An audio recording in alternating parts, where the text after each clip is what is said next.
الرحمن الرحیم۔ آج میں آپ کے سامنے بہت قیمتی مشورہ رکھنے جا رہا ہوں، اور تعلیم یافتہ نوجوانوں کے لیے تو میری تاکید بھی ہے۔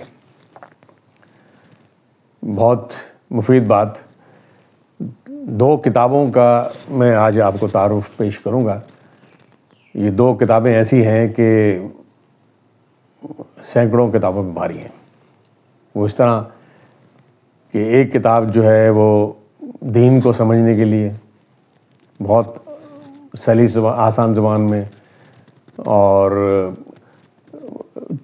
دین کے سمجھنے کے لیے جو تمام موضوعات ہیں، جو اصطلاحات ہیں، دینی اصطلاحات ہیں، جو دینی علوم ہیں، ان کا ایک مختصر سا تعارف ہر شخص کے لیے، ہر مسلمان کے لیے وہ ضروری ہے کہ دین کو سمجھنے میں اس کو مدد ملے۔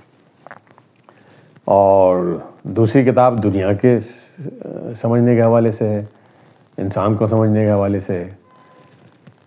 تو میں پہلی کتاب کا تعارف آپ کو کراتا ہوں۔ نام ہے اس کا خطبات بھاولپور۔ یہ ڈاکٹر محمد حمید اللہ صاحب کے لیکچرز جو انہوں نے مارچ 1980 میں اسلامی یونیورسٹی بھاولپور میں مختلف اسلامی موضوعات پر فرمائے، اور اس کے بعد یہ مسلسل 12 روز تک یہ سلسلہ چلتا رہا۔ دنیا بھر کے کئی اسکالرس اس میں شامل ہوئے، طالب علم اور کئی لوگ اس میں، ہزاروں لوگ مستفیض ہوئے اس اجتماع سے۔ تاریخی اجتماع تھا۔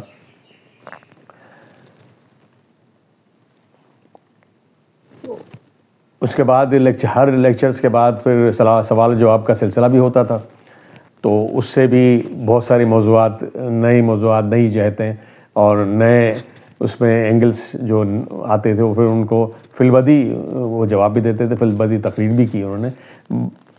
تو ڈاکٹر پہلے کتاب کے جو عنوانات ہیں ان اور اس کے جو لیکچرز کے عنوانات ہیں، جو اس میں موضوعات جو ڈسکس کیے، اس سے پہلے میں ڈاکٹر حمید اللہ صاحب کا مختصر تعارف آپ کے سامنے رکھنا چاہوں گا۔ ڈاکٹر حمید اللہ صاحب کا شمار اس صدی کے جید ترین اسلامی اسکالرز میں ہوتا ہے۔ 7 زبانوں میں 100 سے زیادہ کتابیں تسلیم کی۔ مغربی دنیا میں اسلام کی تبلیغ و اشاعت کا جو کارنامہ انہوں نے انجام دیا ہے وہ قابل قدر ہے۔ ان کے ہاتھ پر ہزاروں فرانسیسی مردوں عورتوں نے اسلام قبول کیا، اور یہ کارنامہ انہوں نے تنہا انجام دیا۔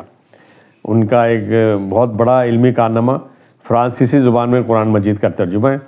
اس کے علاوہ انہوں نے انگریزی اور جرمن زبانوں میں بھی قرآن مجید کا ترجمہ کیا۔ ایک عالم کے ساتھ وہ پکے زاہد بھی تھے۔ اپنی پوری زندگی، تقریباً زندگی کے 50 سال پیرس کے ایک چھوٹے سے فلیٹ پہ گزارے، جبکہ انہیں پاکستان، سعودی عرب اور کئی عرب دنیا سے بڑی آفرز ہوئیں، بڑی پوسٹ پہ اور علمی انسٹیٹیوشنز کے لیے ان کی خدمات حاصل کی گئی، لیکن انہوں نے ایک یوں سمجھ لیجیے کہ ایک گوشے میں گزاری انہوں نے، اور تبلیغ اسلام کے لیے وقف کر دیا انہوں نے۔ ان کو کئی ایوارڈ بھی ملے جو انہوں نے مختلف اسلامی اداروں کو وقف کر دیے۔ انہوں نے اپنی کتابوں کی بھی کبھی رائلٹی نہیں لی۔ اچھا، اب یہ جو اس کتاب کے جو موضوعات ہیں، آپ یوں سمجھ لیجئے کہ ایک کتاب میں دین اسلام کو سمجھنے کے لیے وہ تمام بنیادی باتیں ہیں جو ہر تعلیم یافتہ مسلمان کو ضرور معلوم ہونی چاہیے۔ مثلاً تاریخ قرآن، تاریخ حدیث، تاریخ فقہ، اصول فقہ و اجتہاد، عقائد و عبادات و تصوف، اسلامی قانون و نظم مملکت، تبلیغ اسلام وغیرہ وغیرہ۔ اب آتے ہیں دوسری کتاب کی طرف۔ یہ کتاب ہے مشہور مقدمہ ابن خلدون، تاریخ ابن خلدون، اور مقدمہ کے نام سے زیادہ مشہور ہے۔ ابن خلدون کسی تعریف کے محتاج نہیں ہے۔ ابن خلدون عالم اسلام کے مشہور و معروف مورخ، ماہر عمرانیات، فلسفی و سیاستدان، ابن خلدون کو تاریخ و عمرانیات کا بانی تصور کیا جاتا ہے۔ مقدمہ ابن خلدون تاریخ، سیاست، عمرانیات، اقتصادیات اور ادبیات کا ایک گرہ مایہ خزانہ ہے۔ جیسے کہ میں نے پہلے عرض کیا کہ دنیا کو سمجھنے کے لیے، انسان کو سمجھنے کے لیے یہ کتاب پڑھنا بہت ضروری ہے، اور اس کتاب کے کئی زبانوں میں ترجمے ہو چکے ہیں اور بہت مشہور کتاب ہے۔ اور اس کی خصوصیت یہ ہے کہ آپ کو تمام موضوعات جو انسانی علوم کے وہ اس میں ایک کتاب میں مل جائیں گے آپ کو۔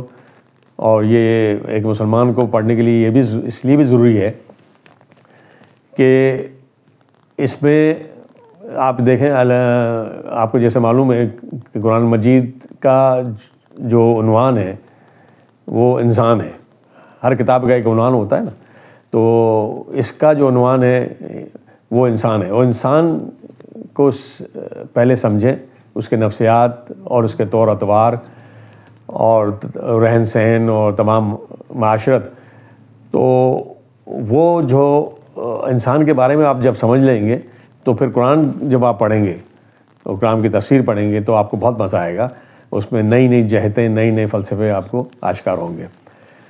اب اس میں جو موضوعات ہیں مقدمہ میں، انسانی تاریخ و فلسفہ تاریخ ہے، عمرانیات، سیاسیات، انسانی نفسیات، موسم و آب و ہوا کا اثر اخلاق پر، غذا کا اثر اخلاق پر، دین و سیاست،